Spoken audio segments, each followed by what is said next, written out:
7:23, you're watching the morning news on Global Winnipeg. Glad to have you with us today. Winnipeg Police are partnering with local schools to connect with students through the For Life Foundation. And joining us this morning is Sgt.Boyko from the Winnipeg Police Service and Karl Youngren, Executive Director of the For Life Foundation. Thank you so much for coming in this morning to talk to us about the program. So you've been busy out at some of the Winnipeg schools really promoting this program and connecting with the kids. Now, you're the Executive Director. You started this whole thing. Where did it come from? How did that seed get planted? You know, my parents sent me to Rwanda. I was actually in the genocide camps when I was 19 years old. And I consider myself very blessed at a young age to figure out what I wanted to do with the rest of my life. So I started playing with 20 kids in a backyard. And then around 2002, some of the kids we were working with, actually one of them specifically was shot and killed. And I was sitting at the funeral and I remember just thinking, we got to do something here, something more comprehensive, you know, because each community has specific needs. And so the For Life Foundation started really taking shape back in 2002. Started with just a couple hundred kids, and now we're up to about 20,000 kids, and we're in 5 provinces, and it's just going amazing. So it's been been pretty exciting. And how are you connecting with the kids? What are some of the things that you're doing?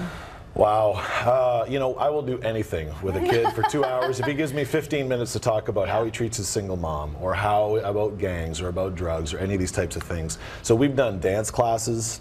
We do hip-hop, we do singing, we get kids in the studio, we do graphic novels, we do arts, we do basketball, we do soccer. We've done so many different things. We actually just started an entrepreneurs class. So we've got kids with nothing, and I mean they don't have a granola bar to eat in the day yet. They're dressing up in suits once a week, coming and learning how to be entrepreneurs, and we do microfinancing. So it's really ballooned into this really massive and wonderful organization for these kids who are pretty at risk. They're right on the bubble. So Winnipeg Police Service definitely latching onto this program because obviously a great thing to connect with kids at a young age. You're involved in it here in Winnipeg. What are you seeing? You've started in February. What are you seeing already? What am I seeing? I'm seeing some of the schools where we initially had 5 students showing up to lunchtime programs, only if they were fed pizza or whatever else. Now we're up to over 50. And those kids, some of the same kids that refused to come in because they weren't going to go anywhere where a uniform officer was, because of gang ties with the family, the parents having a negative view on the police, are now actually engaging with us and asking us what it takes to become a Winnipeg police officer. And they're sharing with us and they're telling us how they value our time, and we're just sitting there chatting and laughing. It's the best time of our day going down there and dealing with these kids, absolutely.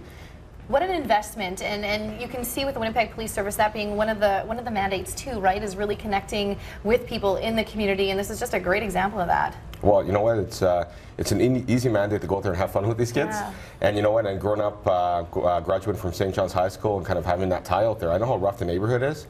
Growing up with some of the severe mental and physical abuse I went through when I was a kid, I wish I had that kind of mentor that was consistently there that I can learn to trust so that we can, I wish somebody was there to help me when I went through that stuff, and now we're going to be there for those kids. And do so you when they bring up stuff, do you share those stories, your personal stories? Oh, absolutely. I talk about you know, the North End alarm clock, and I explain, and they don't know what it is, and I explain how I used to get woken up at 3:30, 4 a.m., sometimes 5, sometimes good mornings when I didn't get woken up at all, and I explained to them my North End alarm clock, because we used to call that when I grew up, was getting punched in the face. That's how I got woke up a lot of mornings. And their faces when they hear your story. Oh, they open right up, because you know what, a lot of them are going through exactly the same thing, and the majority of them are going through a lot worse.